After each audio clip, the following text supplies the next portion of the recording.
I'm going to talk about what happens when you undereat now. So when you undereat, you are taking in fewer calories than you're burning on a day-to-day basis, which results in weight loss.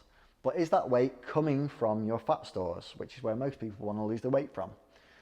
Probably not, because your body's got three different energy sources. It's got your fat stores, 3,500 calories per pound of fat.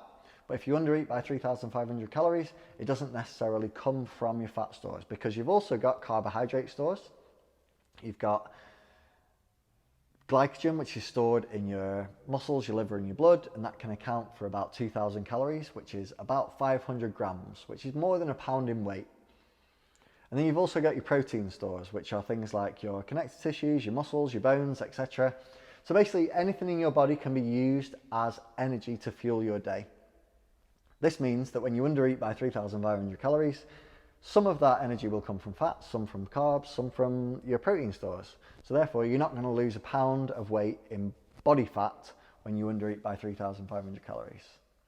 I hope that makes sense. Next, when you undereat, your body can detect this, and it tells you to eat more, makes you hungrier, and it tells you to move less to conserve energy. Now, you might be able to resist that drive to eat more, but subconsciously your body can tell you to move less. So when you start a diet, you start at a certain point. Imagine it like an elastic band. You start to lose a little bit of weight, you start to undereat a little bit. You stretch an elastic band a little bit, it starts to pull a tiny bit back, so it's not too difficult to maintain that. But as time goes on, you start to diet for longer, you start to lose a little bit more weight. That band gets stretched and it's really trying to ping you back to that starting point. So basically, the more you undereat and the longer you do it for, the more your body wants to pull you back to that starting point, which is why dieting is really difficult. So there's that analogy with the elastic band. Next, when you start to lose weight, your metabolism slows. And it slows because you're losing weight. You're smaller. Smaller people use less energy than bigger people, like cars. Cars use less fuel than big cars use more fuel than smaller cars. Think about that like a body. So you might see someone who is obese and think they've got a really slow metabolism, when in fact their metabolism is probably a hell of a lot faster than your metabolism. So basically, just the smaller you are, the less fat you are, the less energy you're burning. So when you started a diet, say you were at 2,000 calories to maintain that weight, you've now got smaller. It now means that you're probably having to eat fewer calories to maintain the weight that you're now at. That's just what happens. You lose weight, you can't really go back to eating the same amount of calories that you were eating before, otherwise you'll gain that weight. So again, that's why dieting is hard and hard to maintain weight loss.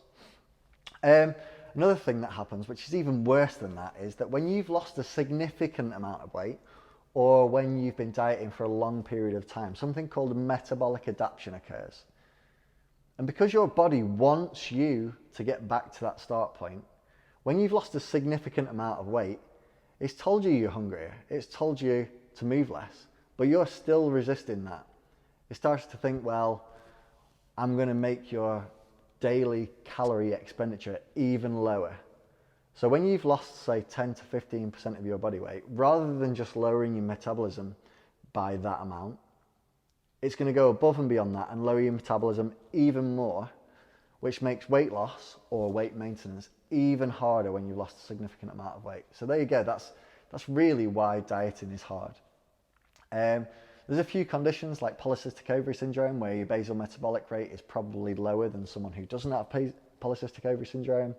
There's thyroid issues, which can be corrected with medication. So if you do have thyroid issues, which can be tested for by visiting your GP and getting blood tests, etc. Once it's treated, you can have a normal metabolic rate. But basically, from that, you can see that when you undereat, you lose weight, but your body makes you want to return to that start weight, which makes dieting really hard. And unless you make changes to your lifestyle and changes to your diet, which you can maintain for prolonged periods or even lifelong periods, it's going to be unlikely that you're going to keep the weight off. So you need to make sure that whatever dieting method you choose, or whatever increased movement method you choose, it's enjoyable and something that you can keep going. If you're really feeling terrible about the diet that you're on now, it's not the right one for you because you're not going to maintain that weight loss. So hopefully that makes sense, and that's what happens when you undereat.